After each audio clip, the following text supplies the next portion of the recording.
Hello student, तो आज के इस वीडियो में हम पढ़ने वाले हैं क्लास 11th केमिस्ट्री और केमिस्ट्री का ये 17वां हमारी वीडियो है। और आज के इस वीडियो में हम केमिस्ट्री के 3 इंपॉर्टेंट टॉपिक पर डिस्कस करेंगे, जो है रस समीकरण मितीय किसे कहते हैं, फिर हम जानेंगे रस समीकरण मितीय गुणांक क्या होता है, फिर हम जानेंगे सीमांत अभिकर्मक क्या होता है। तो इन सभी तीनों टॉपिक पर आज के इस वीडियो में हम डिटेल में एक्सप्लेन करेंगे जी। मैं यही कहूंगा कॉपी पेन लेकर बैठना है, आसानी तरीके से ध्यानपूर्वक समझते हुए, सीखते हुए, प्लस नोट डाउन करते हुए आगे बढ़ना है। चलिए जी समझ लेते हैं। यहाँ पे हमने आपको बता दिया रसायन विज्ञान के पहले चैप्टर हम पढ़ रहे हैं, इसका ये 17वां लेक्चर है। देखिए सबसे पहले हम जानेंगे रस समीकरण मितीय किसे कहते हैं। तो यहाँ पे लिखा गया है कि किसी संतुलित रासायनिक अभिक्रिया में, मतलब यहाँ पे क्या कह रहा है कि किसी संतुलित रासायनिक अभिक्रिया में अभिकारक और उत्पाद की मात्रा के मध्य संबंध को ही हम क्या कहते हैं, अभिक्रिया का रस समीकरण मितीय कहते हैं। मतलब किसी संतुलित रासायनिक अभिक्रिया में अभिकारक और उत्पाद की मात्रा के बीच संबंध को ही हम क्या कहते हैं, अभिक्रिया का रस समीकरण मितीय कहते हैं। मतलब आप समझें, जैसे हम बहुत सारे एग्जाम्पल से हम आपको समझा सकते हैं।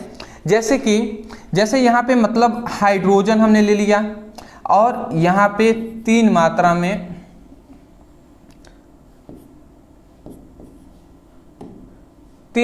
यहाँ पे हमने नाइट्रोजन ले लिया।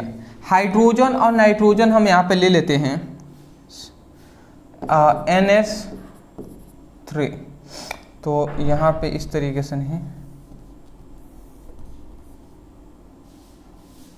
यहाँ पे नाइट्रोजन हम 2 मात्रा में ले लेते हैं और हाइड्रोजन को हम क्या मात्रा में, 3 मात्रा में ले लेते हैं। तो यहाँ पे हमारे 2 मात्रा में NH3 का निर्माण होता है, 3 दूना 6 और 2 नाइट्रोजन। देख लीजिए यहाँ पे हमने एक एग्जाम्पल लिया है। यहाँ पे नाइट्रोजन और हाइड्रोजन से यहाँ पे क्या बन रहा है, अमोनिया बन रहा है। अच्छा, इतनी बेसिक बात आप जानते होंगे, इस वाले इधर जो अभिक्रिया से पहले जो है पदार्थ, उसे हम अभिकारक कहते हैं, और इधर जो पदार्थ बनता है इसे हम उत्पाद कहते हैं। इतनी बेसिक बात जान गए आप। तो यहाँ पे कह रहा है, ये देखिए ये एक संतुलित अभिक्रिया है, संतुलित रासायनिक समीकरण है, संतुलित रासायनिक समीकरण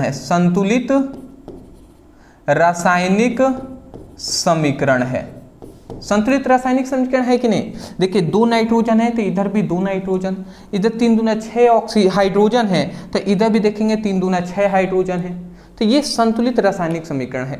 तो किसी संतुलित रासायनिक समीकरण में अभिकारक और उत्पाद की मात्राओं के बीच, यहाँ पे कह रहा है अभिकारक उत्पादों की मात्राओं के बीच संबंध। तो देखिए अभिकारक के यहाँ पे कितने मोल है, अगर मैं आपसे पूछूं तो यहाँ पे देखेंगे ये 3 लिखा गया।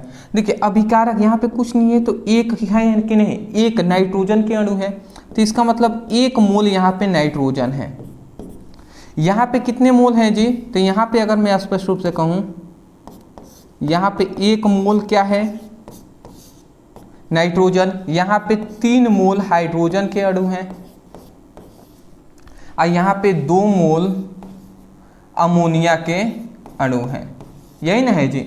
तो यहाँ पे मैं ये कह रहा हूँ कि 1 मोल नाइट्रोजन और 3 मोल हाइड्रोजन के अणु जब आपस में मिलते हैं ना, तब जाकर 2 मोल अणु जो अमोनिया का निर्माण होता है।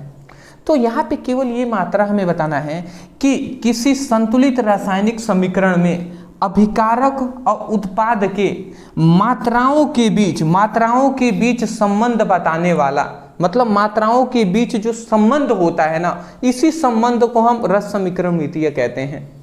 समझ रहे हैं। किसी संतुलित रासायनिक समीकरण में अभिकारक और उत्पाद की मात्राओं के बीच के संबंध को रस समीकरण मितीय कहते हैं। वही लिखा गया, किसी संतुलित रासायनिक अभिक्रिया में अभिकारकों और उत्पादों के मात्रा के मध्य संबंध को अभिक्रिया का रस समीकरण मितीय कहते हैं। तो यही संबंध है जी। रस समीकरण मितीय का मतलब ओनली यही होगा कि 1 मोल हाइड्रोजन से 1 मोल नाइट्रोजन के अणु से क्या बनते हैं, 1 मोल नाइट्रोजन के अणु से हम क्या बनता है 2 मोल जो अमोनिया का निर्माण होता है, या हम ये कह सकते हैं कि 3 मात्रा मतलब 3 मोल हाइड्रोजन से 2 मोल अमोनिया का निर्माण होता है, या हम ये भी कह सकते हैं कि 1 मोल नाइट्रोजन का और 3 मोल हाइड्रोजन के आपस में मिलने पर 2 मात्रा में अमोनिया का निर्माण होता है। तो इस तरीके से हम कह सकते हैं ये सभी रस समीकरण मितीय का ही कथन है। कुल मिलाकर यही मतलब है दोस्त, आप परिभाषा याद ही कर सकते हैं, ये आप रिएक्शन लिख देंगे, काम कंप्लीट होता है। इतने इसमें रस समीकरण मितीय में इतना ही समझना था आपको। चलिए स्क्रीनशॉट ले लीजिए, ठीक है। नेक्स्ट हमारा जो आता है रस समीकरण मितीय गुणांक। अब ये क्या होता है दोस्त, तो सिंपल सा अभी हमने एग्जाम्पल क्या लिया था, एग्जाम्पल लिया था N2 + 3H2 equal to 2NH3। ये हमने एग्जाम्पल लिया था, ये हमने एग्जाम्पल लिया था कि नहीं। 2 मात्रा मतलब यहाँ पे नाइट्रोजन, यहाँ पे अगर आप देखिए तो यहाँ पे कुछ नहीं है तो 1 है, यहाँ पे कुछ नहीं है तो 3 है, यहाँ पे कुछ नहीं है तो 2 है कि नहीं है। तो यहाँ पे यही हम कह रहे हैं कि ये अभिकारक है, ये हमारा उत्पाद है। तो किसी ये संतुलित रासायनिक अभिक्रिया है, तो किसी संतुलित रासायनिक समीकरण में अभिकारक और उत्पाद के सूत्रों को, ये सूत्र है नाइट्रोजन, हाइड्रोजन, अमोनिया, तो सूत्रों के पहले जो संख्या आती है, सूत्रों के पहले जो संख्या आती है ना, सूत्रों के पहले जो संख्या आती है, जैसे यहाँ पे 1 लिखा गया है, यहाँ पे 3, यहाँ पे 2, यही संख्या को रस समीकरण मितीय गुणांक कहते हैं। मतलब किसी संतुलित रासायनिक समीकरण में अभिकारक और उत्पाद के सूत्रों से पहले जो संख्याएं आती हैं, उन्हीं संख्याओं को रस समीकरण मितीय गुणांक कहते हैं। जैसे यहाँ पे रस समीकरण मितीय गुणांक कितना हो जाएगा, इसकी संख्या 1 हो जाएगी, इसमें 3 हो जाएगा, इसमें क्या हो जाएगा 2 हो जाएगा। तो वही बात लिखा गया है, किसी संतुलित रासायनिक समीकरण में अभिकारकों व उत्पादों के सूत्रों से पहले, अभिकारक उत्पादों के सूत्रों से पहले जो संख्याएं लिखी होती हैं, जो संख्याएं लिखी होती हैं, उन्हें ही रस समीकरण मितीय गुणांक कहते हैं, उन्हें ही रस समीकरण मितीय गुणांक कहते हैं। समझ गए ना। चलिए नेक्स्ट हमारा आता है जो है सीमांत अभिकर्मक। ये भी हम समझ लेते हैं, सिंपल सा टॉपिक है दोस्त। कह रहा है किसी रासायनिक अभिक्रिया में भाग लेने वाले अभिकारकों में से जो अभिकारक पूर्ण रूप से प्रयुक्त हो जाता है, प्रयुक्त मतलब समाप्त हो जाता है या प्रयोग हो जाता है, उसे हम क्या कहते हैं, सीमांत अभिकर्मक कहते हैं।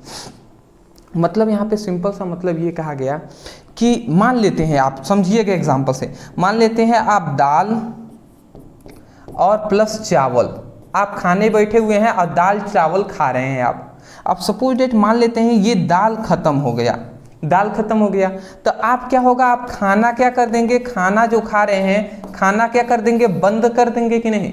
अपनी अम्मी से या मम्मी से कहेंगे कि मम्मी क्या चाहिए, मुझे दाल चाहिए, ठीक है, तो दाल देंगी तब आप खाएंगे दाल चावल फिर से। समझ रहे हैं ना। तो इसका मतलब ये हम कह रहे हैं कि किसी भी अभिक्रिया, किसी भी रासायनिक अभिक्रिया में भाग लेने वाले अभिकारकों में से, ये अभिकारक ही है ना कि आप भाग ले रहे हैं, भाग मतलब क्या, आप दाल और चावल लेकर खा रहे हैं, तो ये अभिकारक है। तो किसी रासायनिक अभिक्रिया में भाग लेने वाले अभिकारकों में से जो अभिकारक पूर्ण रूप से प्रयुक्त हो जाते हैं, प्रयुक्त मतलब प्रयोग हो जाते हैं, खा रहे हैं तो खा लिए टोटल, तो पूर्ण रूप से जो प्रयुक्त हो जाते हैं ना, उसी को ही हम क्या कहते हैं, सीमांत अभिकर्मक कहते हैं। समझ रहे हैं। तो यही कह रहे हैं किसी रासायनिक अभिक्रिया में भाग लेने वाले अभिकारकों में से जो अभिकारक पूर्ण रूप से प्रयुक्त हो जाते हैं, प्रयोग हो जाते हैं, उसे सीमांत अभिकर्मक कहते हैं। ठीक है, समझ गए होंगे आप। तो यही बात लिखा गया है, किसी रासायनिक अभिक्रिया में भाग लेने वाले अभिकारकों में से जो अभिकारक पूर्ण रूप से प्रयुक्त हो जाते हैं, समाप्त हो जाते हैं, सीमांत अभिकर्मक कहते हैं। नोट में यहाँ पे एक लिखा गया है कि देखिए, अगर दाल और चावल में से दाल खत्म हो गया तो अभिक्रिया रुक जाती है। इसका मतलब कि क्या है, उत्पाद की मात्रा सीमांत अभिकर्मक की मात्रा पर निर्भर करता है। मतलब यहाँ पे दाल चावल खा रहे हैं, जो भी चीज यहाँ पे बनेगा तो ये उत्पाद होगा, इधर अभिकारक है। तो यहाँ पे ये कह रहा है कि उत्पाद की जो मात्रा होती है ना वो इस सीमांत अभिकर्मक पर ही निर्भर करती हैं। क्यों? क्योंकि ये खत्म हो गया तो अभिक्रिया होगी ही नहीं, नहीं होगी तो उत्पाद बनेगा नहीं, इसीलिए इस पर निर्भर करता है। क्योंकि सीमांत अभिकर्मक समाप्त होती ही रासायनिक अभिक्रिया रुक जाती है। बिल्कुल सही बात अभी हमने बताया कि जब दाल खत्म हो जाएगा तो अभिक्रिया रुक जाएगी, जिससे प्रोडक्ट नहीं बनेगा। इसीलिए ये उत्पाद जो होता है ना वो सीमांत अभिकर्मक पर निर्भर करता है। मैं आशा करता हूं कि आपको समझ में आ गई होंगी, ठीक है ना। चलिए स्क्रीनशॉट आप ले सकते हैं इसका भी, ठीक है ना, ठीक है। चलिए जी, तो इसका एग्जाम्पल भी लिखना चाहे तो एक एग्जाम्पल आप दे सकते हैं, ऐसा कोई दिक्कत नहीं है। आप यहाँ पे उदाहरण की जगह पे आप ले सकते हैं, ठीक है। यहाँ पे उदाहरण के तौर पे आप ले सकते हैं, जैसे 2 मात्रा में हाइड्रोजन और 1 मात्रा में यहाँ पे ऑक्सीजन आप लेते हैं तो यहाँ पे आपके 2 मात्रा में H2O का निर्माण होता है, ठीक है ना। तो यहाँ पे इतना ही याद रखेंगे, इसमें हाइड्रोजन के कितने मोल हैं? 2 मोल हैं। यहाँ पे ऑक्सीजन के कितने मोल हैं? तो 1 मोल हैं। और यहाँ पे कितने मोल हैं? तो 2 मोल हैं। किसके? जल के। आशा करता हूँ कि आप समझ गए होंगे। सीमांत अभिकर्मक का मतलब यही था कि किसी संतुलित मतलब किसी रासायनिक अभिक्रिया में भाग लेने वाले अभिकारकों में से जो अभिकारक पहले पूर्ण रूप से समाप्त हो जाएंगे उसी अभिकारक को हम सीमांत अभिकर्मक कहते हैं। चलिए दोस्त, आज के लिए इतना ही हम रहने देते हैं। अदरवाइज मैं आशा करता हूँ कि आपको समझ में आए होंगे। देखिए मैं थोड़ा सा फास्ट यहाँ पे पढ़ाया हूँ, मैं जानता हूँ क्यों, क्योंकि मेरा इन्वर्टर डिस्चार्ज हो रहा है। ये आप सुन भी रहे होंगे, आपको एक आवाज़ भी सुनाई दे रही होगी, ठीक है, कभी कभी। तो वो इन्वर्टर मेरा डिस्चार्ज हो गया है क्योंकि लाइट नहीं आ रही हैं। अदरवाइज डिस्क्रिप्शन बॉक्स में लिंक है, आप वहाँ से अपनी क्लास 11 की फिजिक्स केमिस्ट्री की पढ़ाई कर सकते हैं। हाँ, कोई इंपॉर्टेंट टॉपिक है जैसे सीमांत अभिकर्मक नहीं समझ में आता ना, तो आप लिखिएगा सीमांत अभिकर्मक ब्रदर सर, इतना लिख कर सर्च कर लीजिएगा, वीडियो मिल जाएगा, वहाँ से अपनी पढ़ाई कर सकते हैं। चलिए दोस्त, thank you so much for watching this video. Thank you.